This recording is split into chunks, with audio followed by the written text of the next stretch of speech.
So Joe Biden sat down for a rare interview, and he talked about this, yanking the support from Israel, downplaying the polls, saying that the polls are wrong, and overplaying the economy, saying he's already turned the economy around. Listen.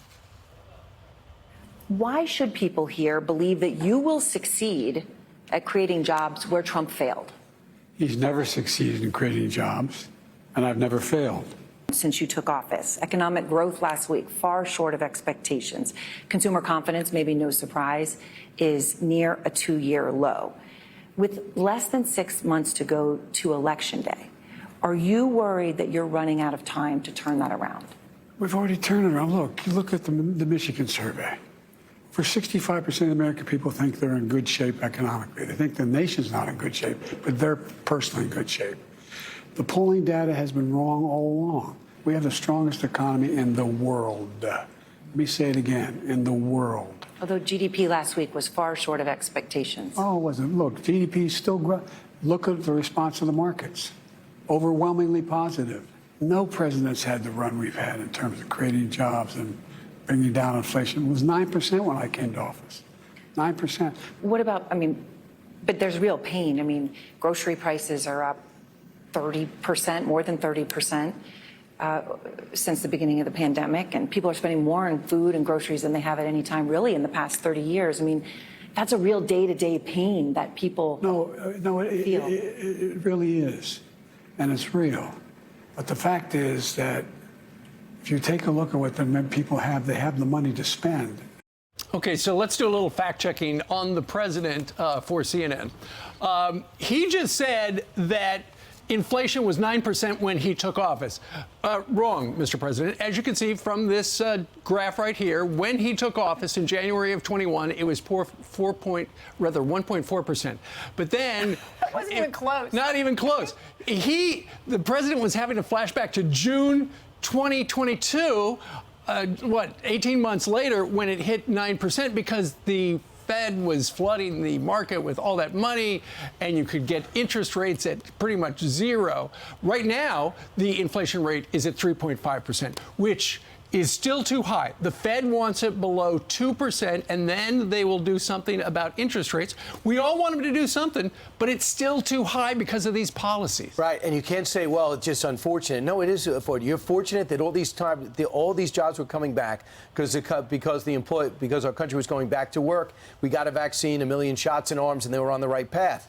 And then you could say that, why did you spend the rescue package? Everyone told you, including Larry Summers, that too much money in the system is going to cause inflation. And then you pass the infrastructure bill. You got to feel some Republican votes. But this is so much spending, it shocked the system. Right. Among the people that can't believe he keeps saying this is David Axelrod.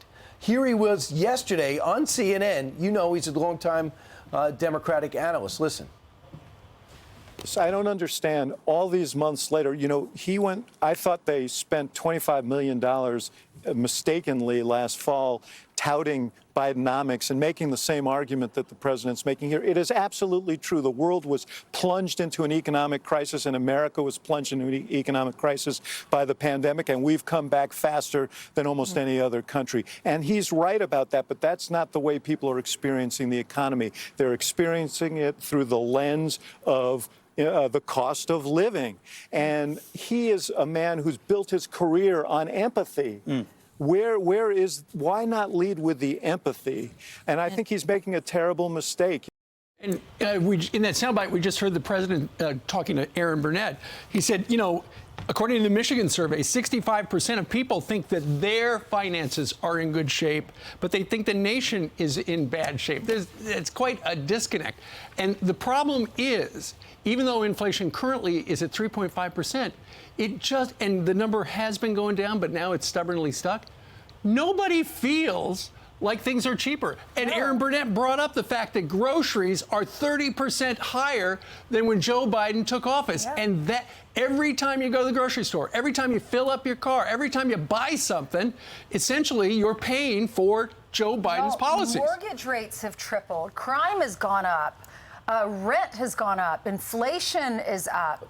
Open borders. And then he tried to say in the interview Biden did that Trump has never succeeded in creating jobs. First of all, the Trump organization, that's thousands of jobs, I would imagine. He has a lot of buildings here in New York. Not to mention all the jobs he created when he was in office. Right. So the best thing is the over-the-shoulder shot of Aaron Burnett to Joe Biden's face, because he's not used to these interviews, period, and tough interviews, where Trump would sit there and just take one contentious question after another. He's not used to any of that. His face just drops. He gets angry. That's what his people are afraid of. The other thing is, you put him on the stump, at least one story that is not true came out. Yesterday, he falsely claimed his Catholic school teacher was drafted by the Green Bay Packers. Would it be because you're in Wisconsin? Probably, just like you got raised basically in a Puerto Rican church and a black church at the same time, and you were arrested protesting for Nelson Mandela, and that you were on a black family's porch and you got arrested back then. None of this stuff happened. Your uncle was eaten by cannibals, and I used to drive an 18-wheeler. Right. So just ring it up. Hey, I'm in front of I'm in front of a Wisconsin audience. Let me make up a story about the Packers. You know, and that's why it's so delightful when the Biden people say, you know, we love to let Joe go out there and let Joe be Joe. When Joe is Joe, that's the way it goes. I'm Steve Ducey. I'm Brian Kilmeade. And I'm Ainsley Earhart. And click here to subscribe to the Fox News YouTube page to catch our hottest interviews and most compelling analysis.